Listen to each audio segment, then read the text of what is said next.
Okay. Who them girls is? Them girls are very dynamic. They're very powerful. Nobody touches them.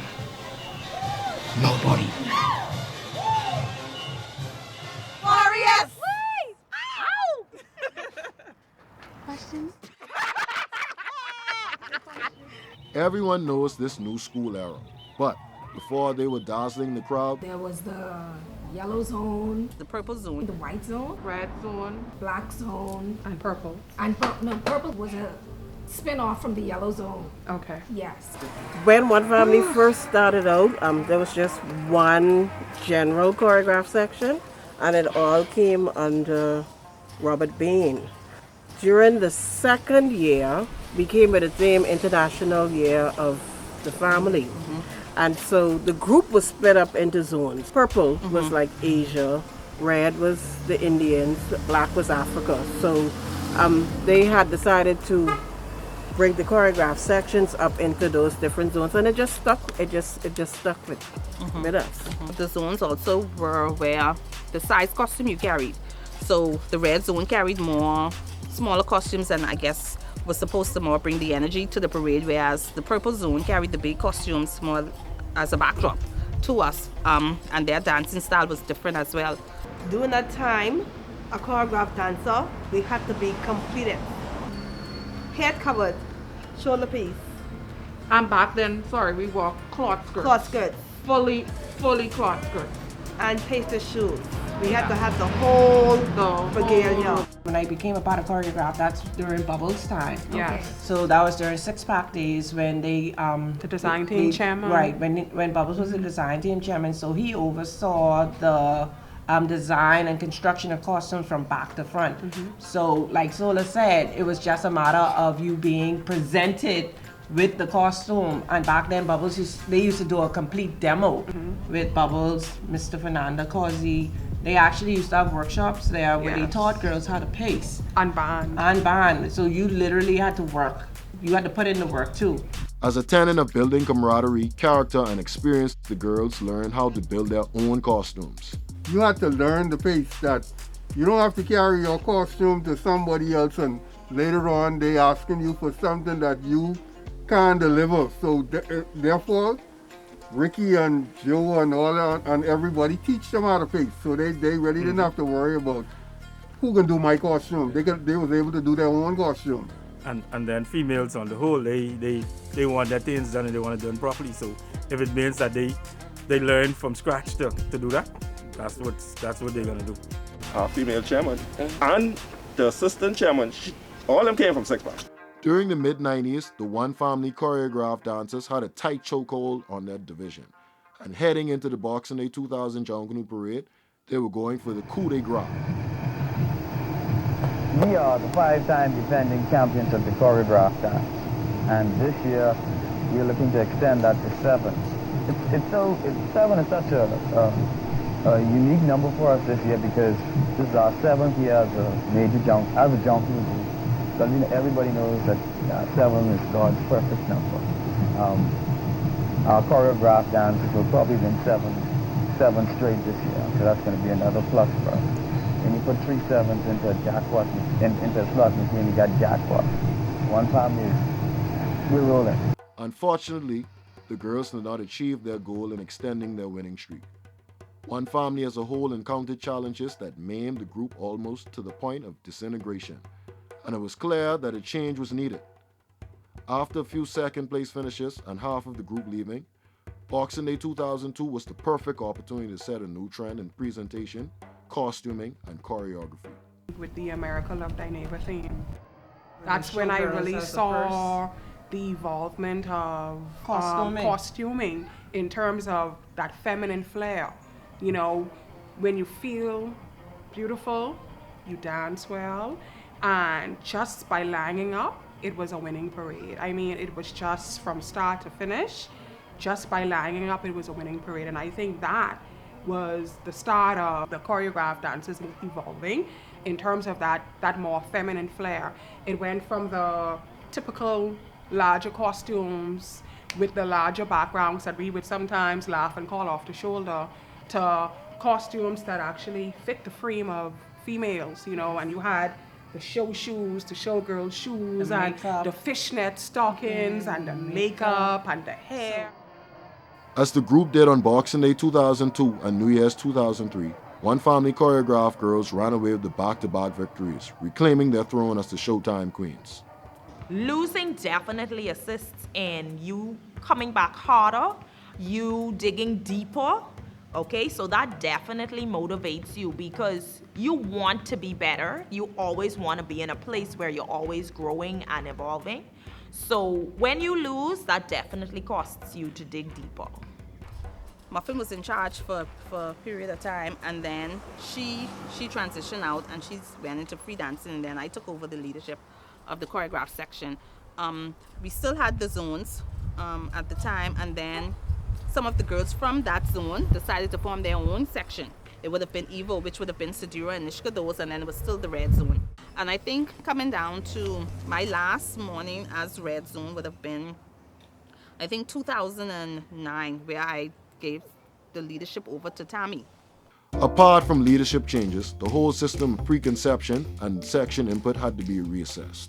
In the past, the whole aspect of being presented with the costume was after the fact that it was finalized. So you never had that creative input to say, okay, this may not work because this could hinder my arm from moving. This may not work because it's going to restrict my leg movements. So as time progressed, we became more vocal as to what would work better. And that is where the creative input came into the design of the choreographed costumes, because prior to that, I don't even think they actually allowed members of the choreograph section to sit on the design team. Yes, you're So, correct. right. So we never had a creative input into the actual design.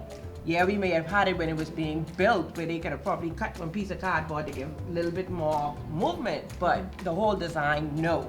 People believe going out there shaking up is easy. It is not. It is not. I was gonna say that. Especially carrying the costume, the hat, the leggings, the big skirts. When everything come together. A few dancers, I know when I told them that I brushed with Junkanoo, they were like, oh, so you should be used to, you know, dancing, being able to, I was like, nope, it's still a hard experience. You still have to learn. You have to have enough stamina. You got to be able to dance with stuff on you. You know, dancing, you have on a costume, and costume's different, but Junkanoo costumes, when I had that backdrop for Independence Day, I wanted to cry. I take that off, I was all bruised up, and I'm dark, so you see him, like... That was, I think that was, I call it Bahamas Day. The Bahama morning. Where we wore the wire skirts. Yes. The flunk skirt. We were basically given creative control because basically it wasn't a matter of using rods. Right. The skirt itself was completely constructed out of wire, cardboard. Just like how you wear a hoop skirt, that is basically what we made. Then we got the sheets, we got those made into long A-line skirts. And then each dancer, do your adhesive, spray it, and cut it out, and sequence it. And I know for some people they felt like that was going to be forever. But the end result was very beautiful. And the dancers felt more involved because they themselves made it. Now, I can be honest with you, like Sinead mentioned with the battle scars. Again, like we said, you learn as you go. With us doing that ourselves, some of us made the error of using, like how they push through the wire through the cardboard. Some persons didn't do that. What they did was they stapled the wire onto the cardboard to get the shape. What happened was with the banding wasn't done properly, and then you had some wires sticking through, then you had staple pins sticking through. So as you move with that skirt, all your legs was getting scraped up underneath. So like when we was through Elizabeth Avenue, we had like a little first aid person cuts all over their legs that needed to be tended to. And all that time persons performing and they smiling through all of this pain. And that's what I tell persons, choreography, it looks pretty, it looks simple, but it's not. You got to love it. And that's why I can go to Bay Street any morning, rush 1 lap or 2 laps, go home, go to work, wait the next day, and back at the shop the next morning. you have to put in so much. What people see on parades, they do not see the behind the scenes of days of practice, the wear and tear on your body, the injuries, the tolls, the being marked from rods and scrape and everything like that. So it was also important to know how much weight choreography actually had in the overall parade. And when they realized that, they realized the importance of executing the theme to be able to perform. And so you had to make sure that the costumes were able to be worn and you were able to feel comfortable to perform. So they realized that went hand in hand, so there was actually no choice but to get the input of the people and that the persons who are wearing it. Yeah, I agree. In 2012, One Family Choreograph had an infusion of young ladies who brought a special attitude and a new identity was born. So it's funny because, you know, deep, like my whole family is like Valley. The day I found out my Grammy was a Saxon, I almost cried. But like Trevor was a Saxon. And we was like, I was like, I would never get on the Saxons line. And she was like, I would never get on the Valley line. And one Junkanoo, we was sitting in Rawson Square, fashion morning, and y'all come down. Look, I getting goosebumps. And y'all come down in them fluffy dresses, and we look at each other, and we was like, wow, that's crazy. We joined the family. And that was it. It was Celia. We was on the line, but see the next year. Split between the directions of Evo and Fever, One Family Choreograph section began experimenting with new and creative concepts, dazzling the crowd and the judges, putting on unforgettable performances punctuated by their trademark costuming. The costumes that they wear aren't really traditional costumes what most choreographed sections would wear. You would see from their costumes, other groups will have costumes with a bunch of feathers and all this stuff. You'll have to look at them and try to figure out what they is with One Family Girls. You could tell from them walking what they is. And I think that's a plus for choreograph now. You know, sometimes you go on base shooting your puzzle like, what is that? Who are they? When we talk with concepts and we talk with people not being ready for it, this morning we depicted the hairdresser or the barber and the makeup artist. And even though it wasn't a bright, colorful costume, person still knew what it was because the hair represented, it was a hairstyle. Yeah. We had the scissors for fingers and everybody said, oh, Edward Scissorhands. Yeah. Oh, I remember that. Right. And then you had the makeup artist with the bright mirror and all of that. So with like lights. She said, from persons saw it, they were able to actually recognize it and understand the actual concept. Don't try to get too technical, don't try to get too detailed, just be simple. And that's the last few years, that's what One Family Girls have been, simple.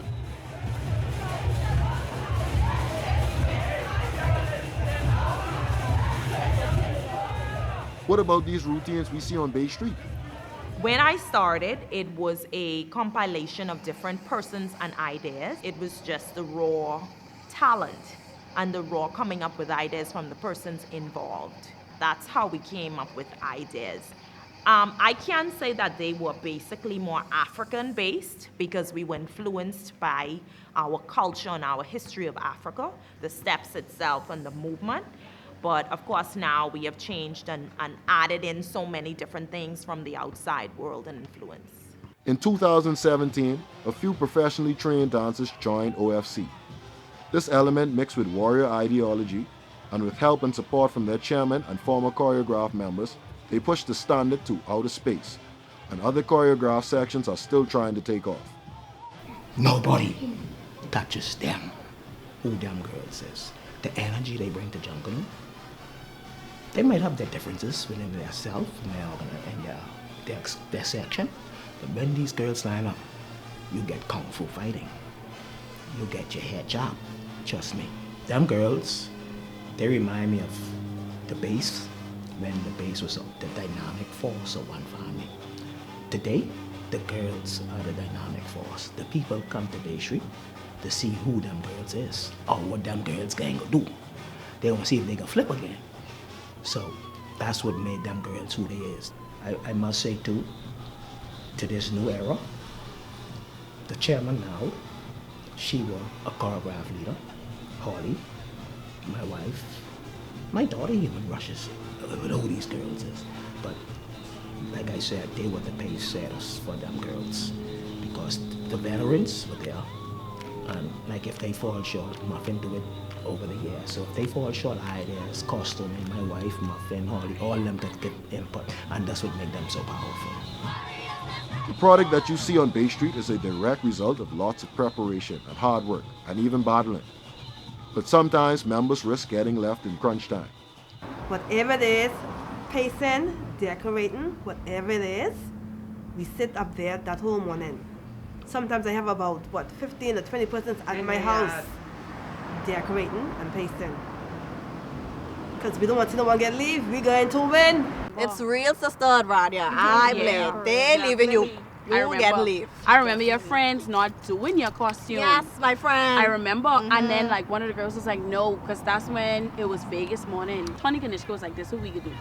We could pull all-nighters for like 2-3 days.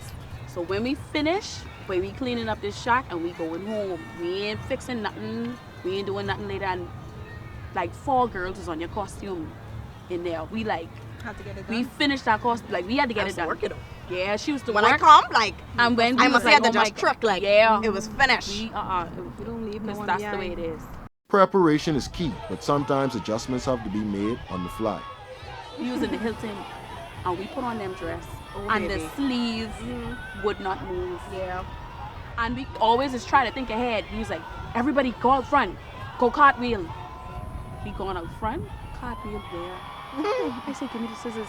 Everybody we cut the sleeve like this, and this. When that first cartwheel ran on Bay Street. Who could have told us? That's one thing I can say with this. when we have a theme as girls, we execute that theme. And we got each other You hear me? If y'all say we have a theme with animals, we on the floor. we running, we walking, we falling. We on the floor, but we can be them animals. We will stay on top from start to finish. Persons want to see what one family is going to do. They want to see something that's out of the box. So I think with the group taking the risk, is the risk factor. It's hit or miss. And usually first it's more of a hit than a miss.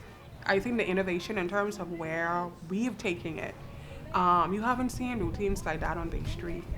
Like Nishka said, even with the props, now it's the stunts, the flips, the twirls, the splits, you name it. These are things that was never considered a part of choreograph. Now, even the transitioning of steps, it's just the way we bring it. It's just unique in its own way. But what happens when you push the limit too far and it backfires? Sunday morning was a rough morning. When I say rough, it was rough.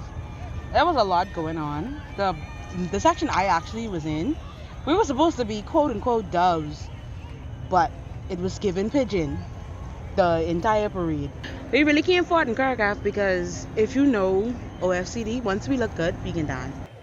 We didn't feel good because we know we didn't look good. So it just was, we got what we deserve, honestly. But it really was just very much too much cosplay. Like, it didn't make sense. They didn't look like mourners, they looked like demons. It just wasn't given the right vibes that it should have given. Everybody is not going to be open-minded to the concepts that One Family has been able to put out on Bay Street for the past few years. And I think because of their misconstruing it, they don't feel as if it's suited to Junkanoo. They can't get an appreciation of it. And although persons keep saying, oh, I tired seeing fish, I tired seeing the Bibles, I tired seeing Africa, I tired seeing Indians, I tired seeing this. But when you come with something different, then they can't appreciate it. Apart from costuming and dance, what makes One Family Choreograph Dancers so much fun to watch and experience is the way that they display their bond on Bay Street, with crowd-pleasing signature chants and taglines.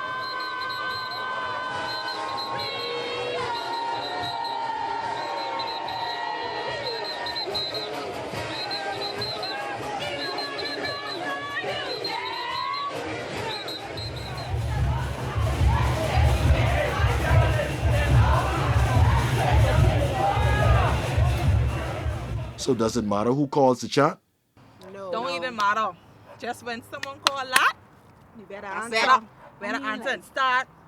Because you know, the crowd won't say it, or we say it. I see it. Don't matter. It's They whenever. saying it before we saying it. Right, Oh, they already know. that's all they say on the sideline. Where do these chants come from though? Silly people like Layel and April and It just we just be the practice, and then we just be saying like foolishness as usual. it just come up in the flow. For example, playing around. Aunt Assemble. I can remember when we make that up. It was about 8 hours in the car, and we going to Saxon's practice. On our way back to the car, because Saxon's had this chant, the one that say, "See the ants there." Yeah. And that was like the best chant in the world. Love it. And I was like, I gotta make one of them, right? So this mean, Aunts Assemble. And we was walking through Mason after 10 in the night, through one corner, and I just say, Aunts Assemble. And it's like, Lil, shut up. Shut up. And I was like, one jug for free. We ain't giving too much of friends that you just for me. And then Ava started saying, and we used that was in 2013. Just started using it. We never used that till 2019. See, we wasn't sure, but yes, right. We couldn't just pass it out. Right. What is your favorite chant? The crowd liking them too. Warriors. Yeah, they love that. Like, do it again, do it again. Yeah, I actually don't get tired of that. No, they I don't start get that one tired. off too, though. Yeah.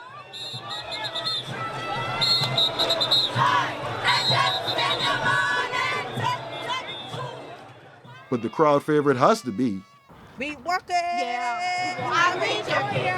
We work it. I reach up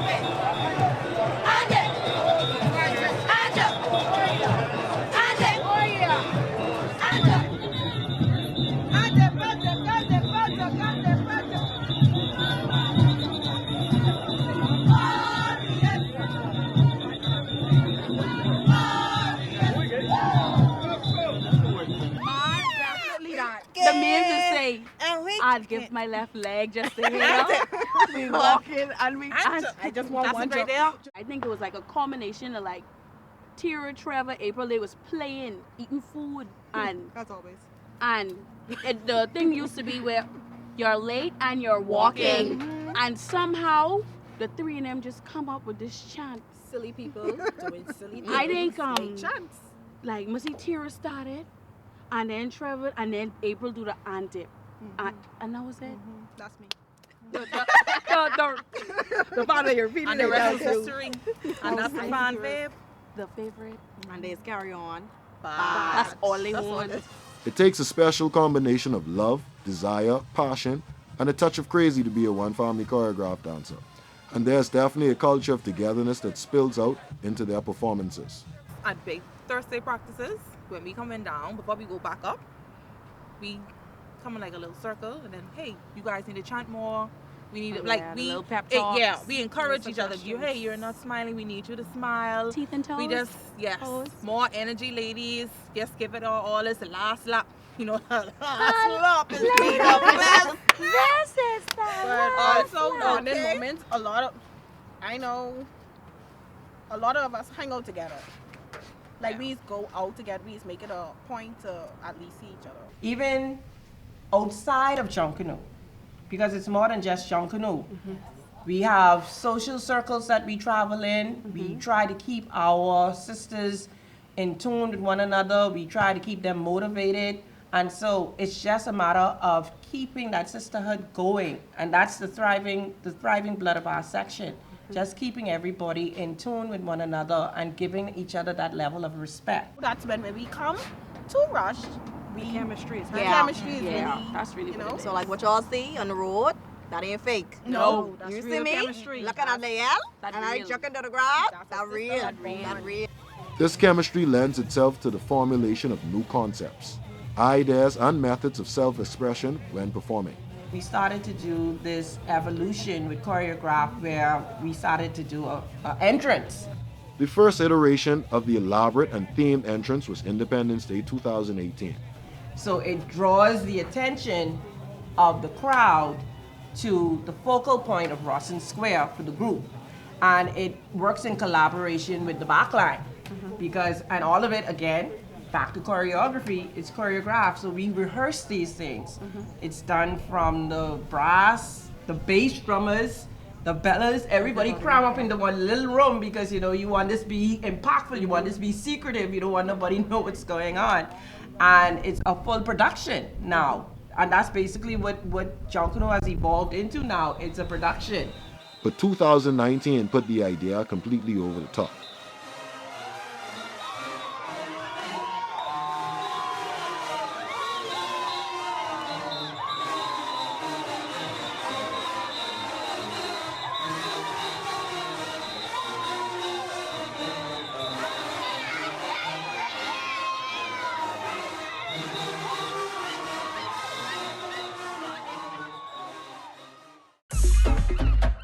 The 2020 Junkanoo season was cancelled, but the girls still wanted to express themselves and contribute to the culture. We first thought about a way that we can commemorate the Junkanoo season without really having the ability to have a Junkanoo parade. We came down with the idea of having a video, because that was the easiest thing to do, and it was something that didn't require us to kind of fall too far out of all the COVID-19 protocols and the mandates. It started out very small, and as we kept thinking, the ideas kept getting grander and grander, and at this point we realized that we needed money. The routine and costume committee kind of got together and figured out, what do we want to present? What do we want to see when we look at this video? So even though it was Junkanoo, we realized too that Junkanoo being a product of Bahamian culture, we wanted to kind of pay homage to our culture as Bahamians, and then specifically Bahamian women. So we kind of got the idea of this like Bahama Mama, very like sexy, but at the same time colorful, fun, and flowy, and that's how we designed the costume. So we realized that we not only wanted to keep it bright and cheerful, but we also wanted to have some type of island appeal to it. For the routine, we wanted to be able to have fun. And so we realized that, of course, we're shooting a video. It's going to take a lot of work. So we wanted to have fun, but not let it be overkill as to where we couldn't actually execute it. So the routine you would see is very like simplistic, but it's the energy and the charisma and all of the actual expressions that really brought it to life. We went through a whole long process of locations that were actually possible to use, as well as we didn't want it to be somewhere where people would see this coming. So not only had that to fit a certain description, it had to be somewhere where we could do this incognito, where we could do this where people wouldn't know what was going on, what was happening. So we chose Compass Point because of the color and our ability to be outdoors, and we had a different array of the elements of the Bahamas in there. You know, you could see the sun, the sea, the sand, and all of that stuff. Adastra Gardens, of course, we had to do a beach scene. And so for this, we had to get very, very interesting, because we actually went to a private island. So we had to catch a boat, go there, and that's where we would have shot the beach scene. That was my first time ever doing anything like that. I mean, I've been with One Family from 2011, but I've never been involved in something like that. And so I had no idea it took that much to get that short video done. And we were just going. And then to do that routine over and over and over was a lot too, because it wasn't just, okay, we do it once at Compass Point. Like, we did it a number of times. Different spots. It was a lot, but it was a great experience for me. I enjoyed it.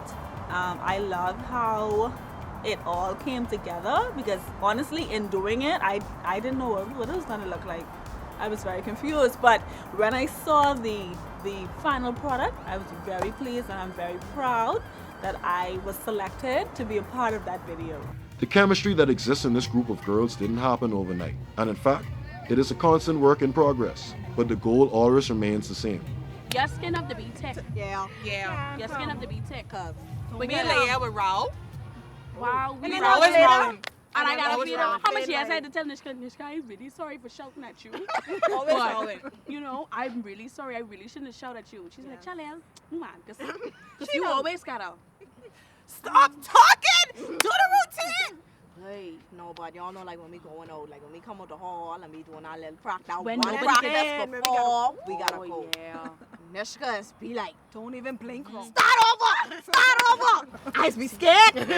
Like, people always think that we're so serious, but I'm sure that we're probably the most simplest, jokiest, whatever word you want to find, because all we do is laugh and crack jokes and do nonsense. Like, and I think of that as fun and joy and cheerfulness, you know. Of course, at the end of the day, when we're doing Junkanoo, it boils down to it being a dedication and it being a commitment, and not all the time is it easy. So I feel like it makes me happy to know that through all of that hard work and having to endure all of that, I still can find some type of joy and light in it because I'm surrounded by people who make it a positive thing, you know. We have our moments where, you know, our heads may be down, time to get out, we battling, nobody want to talk, but for the most part, you know, through all that, someone's going to make you laugh, you know, someone's going to brighten up your day and be like, you know, it's okay, or, you know, let me help you with this. And that brings forward the idea of, you know, unity. And with anything you get involved in, when it's like a program like this, you want to have a sense of unity and a sense of family, because you want to know that at the end of the day, we're going to be there for each other.